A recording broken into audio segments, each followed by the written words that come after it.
Dundalk is the principal centre in the middle of the east coast between Dublin and Belfast. There is a population of 428,000. Dundalk is one of the largest urban centres in Ireland and primed to become Ireland's first new city of the 21st century. But after the massive increase of information in the newspapers about crime and violence, a crucial question can be asked: is Dundalk really a safe city?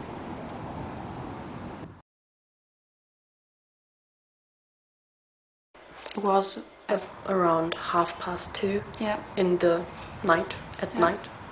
We've been to Silence, the nightclub in the city, and we were on our way home, but we didn't walk the main road. We take another road. We were in a good mood. We had a lot of fun this evening, and that was the first time we walked home with just 5 people, and we thought it's okay because we are 5. We are not just 2 or 3 girls, and so we thought it would be fine to walk home in a group and not really alone.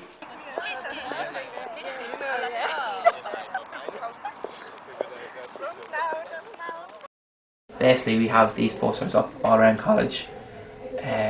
Just give you a quick rundown through it. It's don't walk home alone. Obviously very important, with a couple of incidents that happened in the last week in Hyes Lane. We're telling all students just to get a taxi home. It's only €2 from the centre of town home to Rockfield or any of the college estates. I suppose with Hyes Lane it's very dark and stuff like that. If you are out and even returning home from college, we'd ask people to walk in 2s and 3s. Well, I think it started when one of the guys took her head and didn't want to give it back. Yeah, well, I think they felt provoked by Selena, maybe because she said, yeah, I want to get my hat back, and I don't know. And I think they just didn't want to hit us because we are women. So they took the only guy who was with us and, yeah, hit him. These incidents do occur at night, you know, when the students are out socially, so we wouldn't see them till maybe a couple of days later. We didn't get hurt, but I think Errol had a swollen lip and slight, headache? Yeah, headache. So usually they would have been treated in a local casualty unit, either the Louth County Hospital across the way or Our Lady of Lourdes Hospital in Drogheda. Now we may see them the next day because they're traumatised and you know, very nervous or whatever. So we would always send them to the college counsellor to talk, and then some of them can have post-traumatic stress problems, and so it's very important that they go and see the counsellor. We would also offer the services of the doctor, Dr. Shane Gleeson, here to speak to them.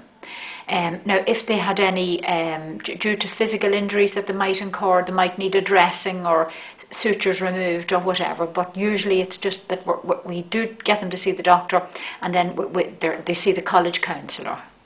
They hit him with their fists and their feet, and he was already lying on the ground, and they weren't stopping and hit him, and yes. Yeah, we tried to get them away. I pulled one of the guys away, and I think he wasn't very aggressive against me, but he just didn't want to go away. And when I said, just go, please go away. Myself and Gareth Kenna are both in the community policing unit in Dundalk, and we're the liaison guards for the DKIT.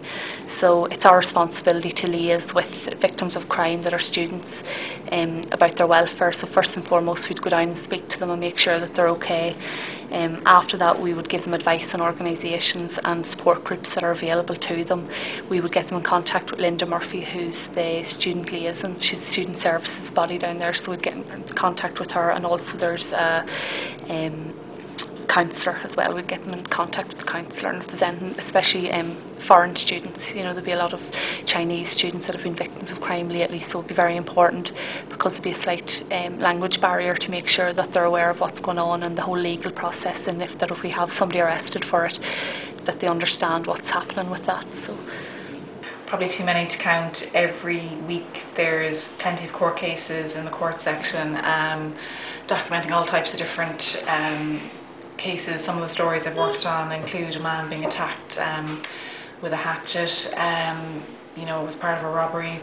Other guys attacked with samurai swords, young men glassed in the face, all sorts of acts of violence, and it just seems to be getting worse. But I guess bad news sells, so that's why we cover it so much. I think the recession has probably caused an increase in crime, definitely more break-ins, more cars being robbed, more break-ins into houses, jewellery thefts, all that kind of thing. But I don't know if it's led to an increase in violence. I suppose maybe it has, you know, burglary situations where they're confronted by homeowners, but I don't think the recession's led to an increase in violence. So. Yeah, we've been very frightened and very shocked. And yeah, the whole mood was very calm after that, because we couldn't believe that something like that would happen to us, because we were in 5 and they were only 2 guys, and we couldn't believe that they would attack a group of 5 people, and we were pretty shocked after that. Yeah. Myself and Gareth Kenna, along with James Clark, the Student Union President, have been running a campaign the last couple of weeks where we've called round each of the student estates and spoke individually to the houses, advising students on home security, personal security. Basically, everything's on it. The simple things are: don't walk down Hyes Lane at night, keep your doors and windows locked, no noise in your house at all times, and don't walk home alone. Like, it's 4 very easy things, like, but that's really what we're trying to emphasise. Well, people keep going on about drugs, but I think the number one would be alcohol. It's the most prevalent drug used in Ireland, as the guards say, and it's the one that causes most trouble. We haven't done a comparison between other cities in Ireland, but just going on anecdotal evidence, I would think that Dundalk, you know, is as violent as maybe some major urban areas or cities such as Limerick, Cork or Dublin. Just the types of violent acts that are committed and just the frequency, I do think it's a growing problem in Dundalk, and something that local authorities and the Gardaí need to come together on and try and tackle it. We learn with this project that Dundalk is violent, but not any more violent than other big towns and cities. We have found that crime and attacks are rising again, but not just in Dundalk. We also found out that the main reason is alcohol. We don't know why people drink too much. It may be because of the economic problem and unemployment.